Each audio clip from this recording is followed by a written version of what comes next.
So we're back. Now what you're going to need for this tutorial is one of these, which is a comb. Now I've made this out of some cardboard with some skewers pushed through, and this is what you're going to take to scoop through your soap once you've poured it all along the lengthwise of the mould. So the lengthwise of the mould is where you're going to want to pull this comb through. And then because we're working in the length, we want all of our batter to sit across the short way of the mould, so that the lines will make up the short and we'll pull through the lines on the long. So here is my oils. I'm going to pour my lye solution in. This is a normal batter for me. Now in the lye solution here, I've actually got some silk, which I've just dissolved into it. And we're going to pour this in, and then my colours that I'm using within this soap today are liquid colours, and they are from Randall's Candles. Now what you'll notice is the colours, when they go into the main batter, seem to kind of just disappear. Once everything goes through saponification, they will come back. So let's get our batter here up to a relatively good trace. Now this technique will work with a batter that is slow moving. It will work up to a kind of medium moving batter. The slower and the thinner your trace is, the more swirls and the more interest you're going to get through your soap. The thicker it gets, the less you're going to be able to mould those soaps in together, and the kind of less movement you'll get within your batter. So really, trace here denotes your the design that you're going to get. Now I'm just checking on the bell here for trace, and obviously if you are new to soaping, you'll want to know exactly where trace is, and there are lots of videos out there, but I will be doing a beginner series at some point to show you all of those things. So I'm relatively happy with the trace on my batter here. And I'm now going to divide this up between the three colours I'm going to use and my base colour. So this is a kind of coral colour. So it's got a kind of beautiful kind of orangey pinkness to it. And I really, really like this one from Randall's Candles. So we're going to pour roughly 1/4 of that colour. Just making sure that the batter is staying nice and fluid by stirring it. And then we're going to stir this colour through, so you can see how this kind of orangey colour really comes through. As we go into the pour a little bit more, you'll see that it kind of dies off a little bit, and in the final soap, which you've seen at the beginning there, the orange colour kind of comes back in quite nicely. Our next colour here, I believe, is going to be either the teal colour. It's for me, this is almost like the Tiffany blue colour. It's got that real kind of bluey green to it. I love it. Again, when you see this go into the batter, it will really become a really kind of dull colour. And you think, oh my goodness me, this is never coming back. And what I've found with these colours is they work better after saponification. So here you'll see I'm stirring it through. It becomes this kind of really icky, snotty, mucky green. In the final soap, those blues and those greens really come through, and you get this really beautiful colour. Now, I wasn't quite happy with the amount of vibrancy in there, so I've whacked a little bit more of this liquid colour in. And I like these liquids because you don't have to pre-disperse them. You don't have to do anything with them. They are ready to go. So they're a really nice quick tool if you want some quick acting colours within your soap. So I've got my orange. Need a little bit more in there, so we're going to pour a little bit more batter in. And again, this is the nice thing. If you've got a slow moving batter, you can do this. Now, what you might notice here is that my batter is starting to thicken up. Now, I've added some silk into this one, so I've got this really silk feel to the final soap. What you'll notice, though, is that's starting to speed the batter up. We, as soapers, we have to deal with sometimes the cards we're given. And as you can see here, my soap is really starting to thicken. Now, it's still going to work for this soap, and the technique is exactly the same. But what you'll notice is the final product doesn't give me the kind of clear, light lines that I'm looking for from a nice swirl. Now, if you watch my next tutorial that's coming up, either next or one after, you'll see how a thin batter helps a swirl like this. So again, my purple colour here, look at that mess in that pot. It looks brown. Purples are notorious for being really difficult to do in cold process soap. If you look at the final soap, you'll see that that purple colour has come through so strong. But initially it turns into these really odd colours. Don't be freaked by it. Go with it and you'll find that they really work for you. So first things first, we're going to pour a base layer of soap in. Now, if you really want to do this precisely, you're going to use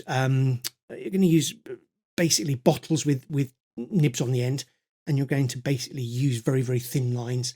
I'm kind of throwing this one together. I want to kind of give it a bit more of a rustic feel, easy to kind of do. And notice the way that my batter is actually going along the short way of my slab mold and not along the long way. So all of the lines need to follow the same direction, which is on the short length of the mold, going backwards and forwards. Now, if you want more precision in this, you're going to use a squeezy bottle. You're going to use shorter lines, smaller lines. But again, my batter is starting to thicken up. And most people at this point go, oh my God, it's going to go wrong. Do you know what? Go with it. Learn from your mistakes and then come back and do something a bit stronger next time. But the technique will still work. And you can see I'm now at a medium trace on this batter. And I was going, bum. I need to get this working. I need to get this being a little bit less thick, or I need to hurry up. And now I need to hurry up because we've just given that a stir and gone, no, this isn't going to work. So we're going to hurry through this next little section and really get it working. Giving it a bit of a stir sometimes allows a little bit more fluidity to the batter. It sits and it starts to thicken. Give it a stir and work it through. I also had used a fragrance oil that accelerates trace. And I thought I picked up the one that didn't accelerate trace, but as you can see, we're getting some acceleration through the soap. Hey ho, these things happen. So as you can see, I'm still working side to side. I'm still working in the same direction because of the way this swirl works.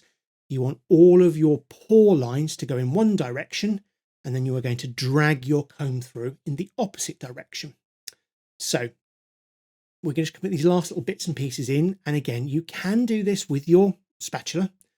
Take the little bits and pieces up and just lay them in. But this was really getting quite thick now, and we're up to kind of definitely medium, moving into a slightly thicker trace here. So we want to get these in and get it done. Okay, so let's get the rest of these soaps in. And as you can see here, we are starting to trace quite thickly. It doesn't always go right. Nobody that soaps will have 100% success in all of the things they're doing. It's experimentation, it's learning, it's doing things, it's having fun doing it, and not really kind of beating yourself up that something hasn't worked. Go with it. Right, so here we go with the comb.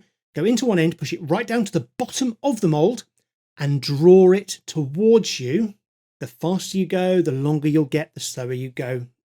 Obviously, the shorter everything will be.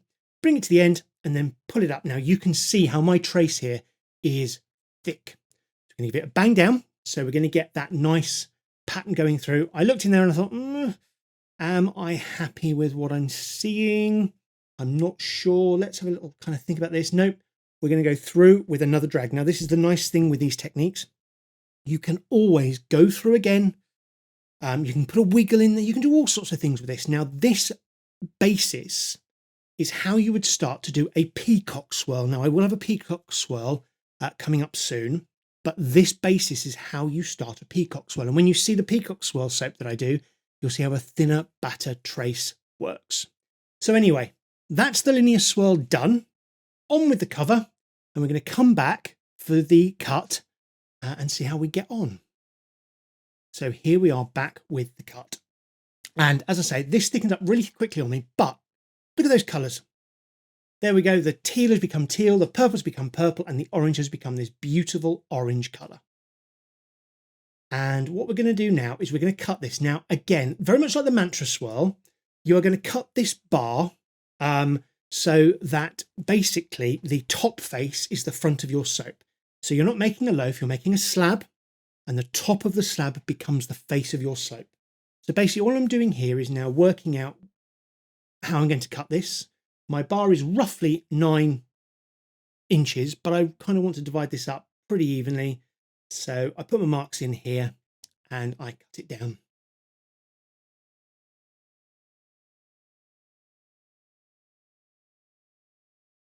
Now I'm going to cut this soap itself with a knife. Now a knife is probably one of the best tools you can use for cutting soap. You can buy all sorts of fancy cutters. I have a wire cutter. I have a coping saw with a wire instead of a saw blade to cut through soap. I've got all sorts of things and I do use them all. If you're starting out, you don't need any of that stuff. All you need to get yourself is a good knife. Now, you don't want it serrated, otherwise you're going to get lines through the soap. So you want a nice smooth edge to your knife. So a carving knife, something along those lines, nice and big, is perfect. And what I'm doing here is I'm slanting my ruler. I'm slanting my ruler and taking a measurement that will divide by 3, and then using that to divide the soap into 3. And then I'll slide it up and use the same measurement a little bit higher up to take it. So if ever you want to get a perfect 3 out of a length, you're going to take your measurement and you're going to measure out using that diagonal, but always along the same diagonal. Now, if you want a little bit more detailing to that, Tree Marie does a fantastic tutorial on how to use a slanted ruler in order to cut your soap nice and evenly. So again, I've got my measurements there and I'm going to draw my lines on for, there we go, slanted. So at this moment in time, I'm using a 6.9 inches, which means I can cut at 2.3 inches each time. And I'm marking those off, and then I'll draw the lines and we'll get this cut down.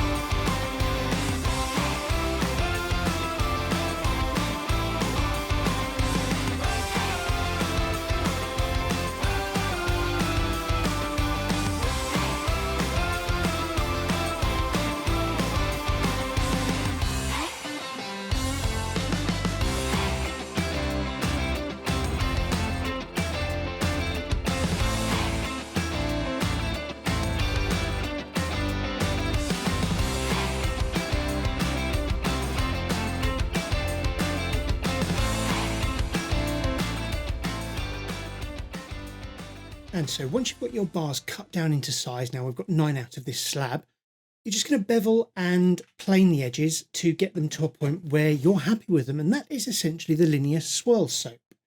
It's really easy, really simple. As long as you've got your kind of comb tool, it's easy. And even if you don't, you can drag through with a single skewer, which makes things a little slower and you're going to get a little more distortion through it, but it's still going to give you a beautiful bar of soap. And there we have the final soap. This is the Linear Swirl. You can use as many or as few colours as you like, and you can do them all the way through, or you can do it on a base like I've done here. Just a very, very simple way of creating a nice kind of swirl through a soap. And it is the beginning technique to doing things like the peacock swirl. So it's worthwhile getting to grips with and creates a beautiful bar of soap in the same time. Now, if you've enjoyed this video, please give it a like. And if you haven't already, please subscribe to my channel. It really helps me grow and it helps me to make more videos and tutorials for all of you. When you subscribe, don't forget to click the bell icon to get notified when a new video is uploaded. And thanks a lot, Soapsters. I'll see you again next time.